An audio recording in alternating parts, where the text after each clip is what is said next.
দর্শক, লন্ডনে বিএনপির সাথে সরকারের যে বৈঠক হয় এবং যৌথ ঘোষণা হয়, তারপর একটা রাজনৈতিক সংকট শুরু হয়েছে দেশে এবং সেই সংকটের সূচনা করেছে জামাত ইসলাম এবং এনসিপি।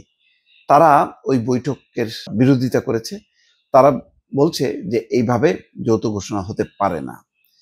দর্শক, তার প্রতিফলন দেখা গেল যে লন্ডন বৈঠকে ক্ষুব্ধ জামাত বয়কট করলো ঐকমত্য কমিশনের সংলাপ এবং এই সময় এই সংলাপ বর্জন করা মানে খুবই বিপজ্জনক।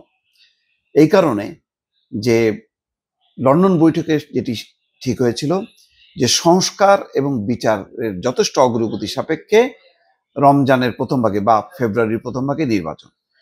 তো সেটা এখন কি দাঁড়াবে? আজকে দেখলাম ঐকমত্য কমিশনের যে ভাইস প্রেসিডেন্ট আলী রিয়াজ, তিনি বলছেন যে জুলাইয়ের মধ্যেই ঐকমত্য কমিশনের কাজ শেষ হবে বা ঐকমত্য যৌথ একটি ঘোষণা সেটি সম্ভব হবে, যে কোন কোন পয়েন্টে ঐকমত্য হলো সেই বিষয়গুলো তারা প্রকাশ করবে। এরকম একটা চূড়ান্ত প্রস্তুতির আগে জামাত ইসলাম সেই সংলাপ বয়কট করেছে। আরেকটি সংকট কিন্তু তৈরি হলো। জানি না এখন এটি কিভাবে মিট করবে, কিন্তু এখানে আমার কথা আছে। আচ্ছা, তার আগে দর্শক, এটা নিয়ে অবশ্যই বিশ্লেষণ করব এবং আমাদের এই সংবাদ এবং বিশ্লেষণ আপনাদের কেমন লাগছে সেটি অবশ্যই আপনারা কমেন্ট করবেন এবং লাইক, শেয়ার, সাবস্ক্রাইব করে পাশে থাকবেন। জামাত ইসলামী এই যে হঠাৎ করে অভিমান বা ক্ষোভ প্রকাশ করার মধ্য দিয়ে এই যে সংলাপ বর্জন, এইটি কতখানি যুক্তিসঙ্গত সেটি নিয়ে দর্শক কিছুটা বিশ্লেষণ করি। খবরটা একটু দেখি। শুধুমাত্র বিএনপির সঙ্গে বৈঠক করে নির্বাচনের সম্ভাব্য সময়সীমা নির্ধারণের প্রতিবাদে জাতীয় ঐকমত্য কমিশনের সংলাপ বয়কট করেছে জামাত ইসলামী। সংবিধান সংস্কারে আজ মঙ্গলবার রাজধানীর বেইলি রোডের ফরেন সার্ভিস একাডেমিতে ঈদের ছুটির পর দ্বিতীয় ধাপের সংলাপ শুরু হয়।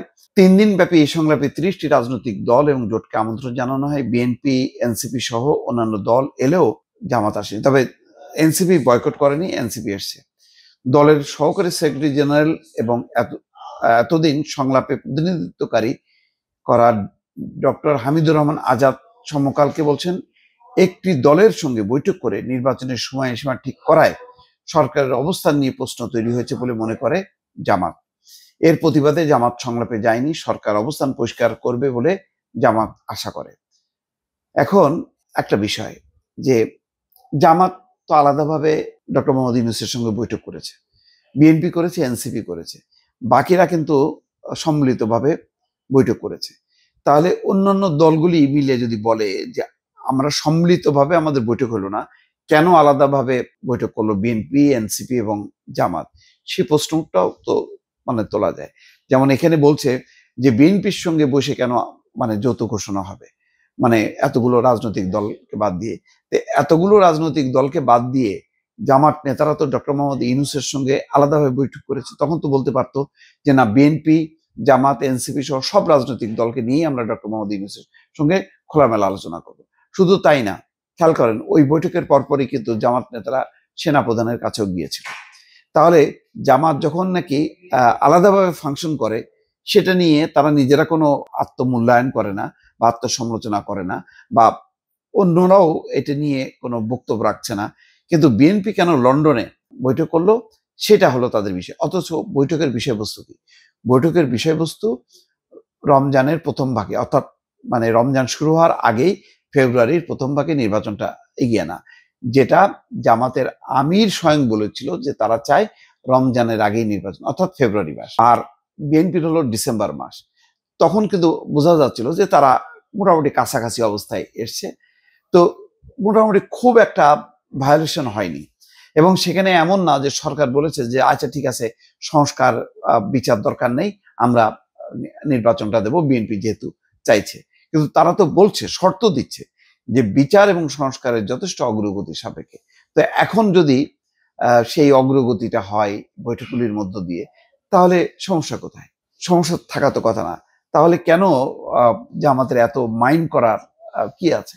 তারা কি আলাদা বৈঠক করতে চায়, আলাদাভাবে যৌথ ঘোষণা চায়? তো ঠিক আছে, সেটা দাবি করতে পারে যে বিএনপির মতন আমরাও একটা যৌথ ঘোষণা করব। তো এক এক করে সব রাজনৈতিক দলই যেই ঘোষণাপত্র সই করেছে বিএনপি এবং সরকার, তো সেই একই রকম ঘোষণাপত্র করতে পারে। তো এটা হলো সময়ক্ষেপণ। তারা জানে যে, জামাত ভালো করেই জানে যে বিএনপি যে একটা অযৌক্তিক যে সময় দিয়েছিল সরকারের পক্ষ থেকে, এবং সেটা আবার সমর্থনও করেছিল জামাত। জামাত কিন্তু দুইটা তাদের নির্বাচনের সময়সীমা, একটা হলো ফেব্রুয়ারি রমজানের আগে, ফেব্রুয়ারির প্রথম ভাগে, আর একটা হচ্ছে এপ্রিল। তো বিএনপি যেহেতু বড় রাজনৈতিক দল, তারা দেখছে যে এপ্রিল মাসে নির্বাচনটা আসলে বাস্তবসম্মত না। সেই সময় রমজানের পরপর, ঈদের পরপরই একটা নির্বাচন, তার মানে রমজান মাসটা হলো নির্বাচনী মানে কার্যক্রমের মধ্যে আসবে। এটা তো ধর্মীয় চেতনার বিরুদ্ধে, এটা তো বরং বিরোধিতা করা উচিত ছিল। এপ্রিল মাসে যে সময়সূচি দিয়েছিল জাতির উদ্দেশ্যে ভাষণে, সেই সময়সূচির তো বরং বিরোধিতা করার কথা।